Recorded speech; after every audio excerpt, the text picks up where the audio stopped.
You will see every time I'm adding a new field, new entry, it's showing I can add these here as well. So, but once I'll delete any of these or maybe more than one, you will not see any change in this, any deduction in the numbers.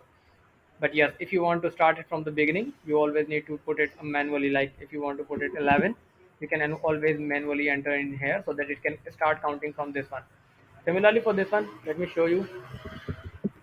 Currently now it became 34. If I'll add another one, maybe you.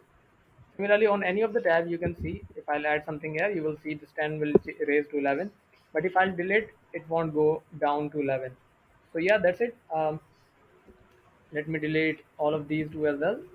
Still no change in it.